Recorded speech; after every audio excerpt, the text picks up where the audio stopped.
O Jornal da Justiça apresenta hoje uma reportagem especial sobre o racismo.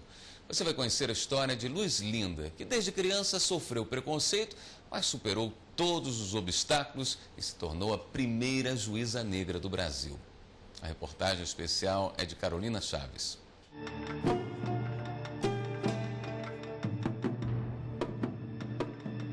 Eu tinha 9 anos e um professor, em virtude de uma situação que aconteceu lá, ele me disse que se meus pais eram tão pobres, era melhor que eu deixasse de estudar e fosse fazer feijoada na Casa da Branca, que eu seria muito mais feliz.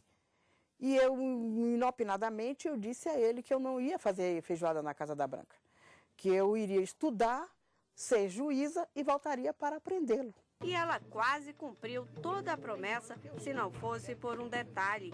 O professor morreu antes que ela se tornasse juíza. A baiana Luiz Linda Dias Santos tem muita história para contar, a maioria de preconceito e discriminação racial. Ouviu muito desaforo, mas não abandonou o sonho de se tornar a primeira magistrada negra do Brasil. Para ela, a luta é diária. Geralmente eu vou para casa, choro, mas eu digo que eu recebo uma chibatada de manhã, recebo outra meio-dia e a da noite já fica pronta. Mas quando eu me vejo livre da noite, eu levanto, mas eu levanto com força total. Os negros enfrentaram o racismo logo na chegada ao Brasil durante o período colonial. Eles vieram para servir de escravos nos engenhos de cana-de-açúcar. O processo de libertação foi lento. Entre 1550 e 1850, com a Lei Eusébio de Queiroz, houve o fim do tráfico de negros ao Brasil, mas, consequentemente, o comércio interno de negros foi intensificado. Em 1872, a partir da Lei do Ventre Livre, foi concedida liberdade aos filhos de escravos. Em 1885, a Lei do Sexagenário libertava escravos que atingiam 65 anos. A abolição da escravatura com a Lei Áurea só ocorreu em 1888. Aqueles ex-escravos não tiveram a oportunidade de receber as mesmas oportunidades, o mesmo tratamento que os imigrantes europeus receberam. Em 1951 foi editada a Lei Afonso Arinos. O racismo no Brasil passou a ser contravenção penal, mas só em 1988, com a promulgação da Constituição Federal, o preconceito racial foi considerado crime imprescritível e inafiançável.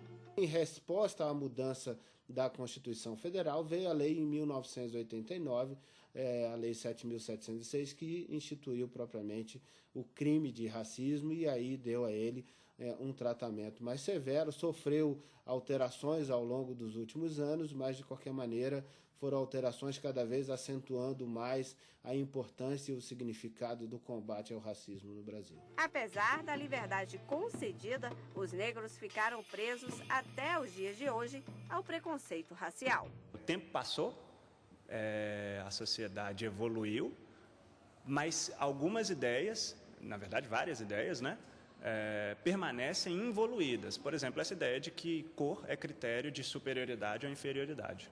Casos de racismo costumam ganhar repercussão nacional. Um deles ocorreu neste cinema que fica num shopping aqui em Brasília. A funcionária que trabalha na bilheteria denunciou que foi ofendida por um cliente que é psicanalista. Ela, que é negra, teria sido insultada depois de pedir para o homem que chegou atrasado à sessão aguardar na fila.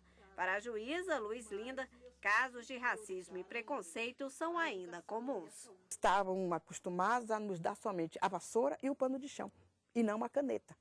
Para tentar combater este tipo de comportamento, o Estado vem disponibilizando políticas públicas para garantir a inserção dos negros na sociedade de forma igualitária e justa.